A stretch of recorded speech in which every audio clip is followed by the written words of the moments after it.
Howdy folks, and welcome back to the channel. Today, I've got a real strange tale for you, one that winds its way through the misty hills of the Ozarks. Our story begins in the sleepy little town of Bull Shoals, Arkansas, a place known more for its fishing than its phantoms. But every town has its secrets, and Bull Shoals had a big one, the Bull Shoals Boogie Man. Now, the legend goes that the boogeyman was the ghost of a radio announcer who tragically passed away decades ago. They say his spirit got trapped in the airwaves, forever bound to the old abandoned radio station on the edge of town. At night, when the fog rolled in off the lake, you could sometimes hear his mournful voice crackling through the static, a lonely echo from the past. Most folks were smart enough to stay away, but every now and then, some brave or foolish soul would dare to venture near the dilapidated building, only to come running back with a story that would make your hair stand on end.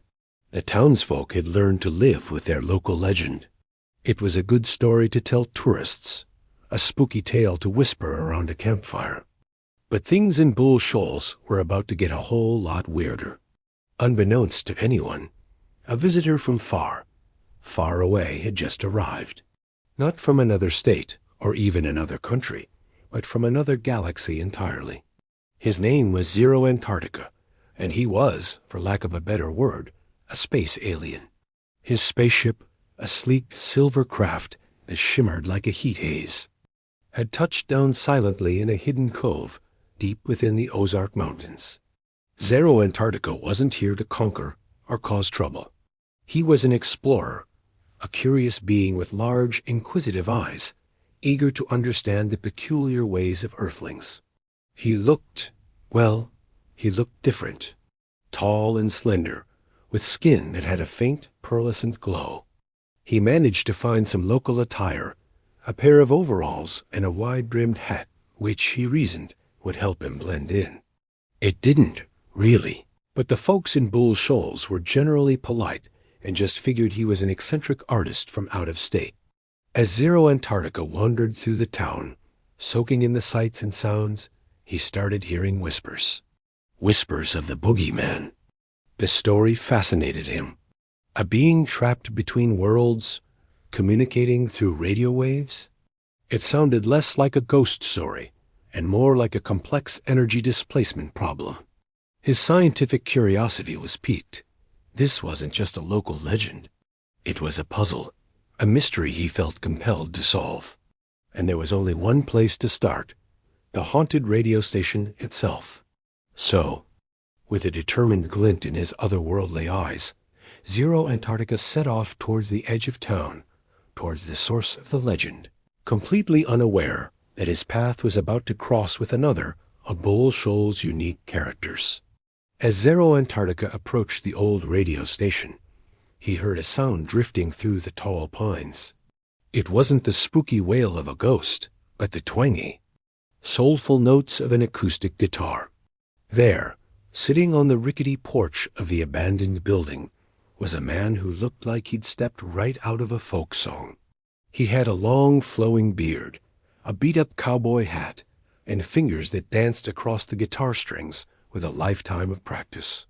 This was the Hillbilly Guitar Dude. The Hillbilly Guitar Dude was a wanderer, a modern-day troubadour who roamed the Ozarks with his guitar, collecting stories and turning them into songs. He wasn't scared of the boogeyman legend. In fact, he found the place strangely inspiring.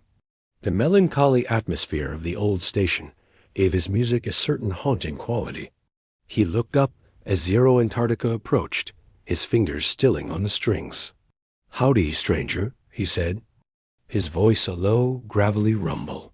"You lost, or are you here to see the ghost?" Zero Antarctica tilted his head. "I am here for the entity known as the boogeyman," he replied, his voice calm and precise. "I have reason to believe it is not a ghost, but a being trapped in a localized electromagnetic field. I am from another planet, you see." The Hillbilly Guitar Dude let out a slow chuckle, a warm, rumbling sound. He'd met all sorts of folks in his travels, but a space alien was a new one. "Another planet, huh? Well, I'll be. You don't look like any Martian I've ever seen in the pictures." He was skeptical, of course, but there was something about Zero Antarctica's earnestness that he found disarming. "Well, Mr. Spaceman, I'm just here to play my tunes. But this story of yours, it's got a nice ring to it." Zero Antarctica explained his theory, talking about wave patterns, energy signatures, and quantum entanglement. A hillbilly guitar dude didn't understand half of the words, but he understood the core of the story. Someone or something was trapped and needed help. He'd written songs about less. "You know," the dude said, strumming a thoughtful chord, "they say music soothes the savage beast. Maybe it soothes the spooky ghost, too." An idea sparked between.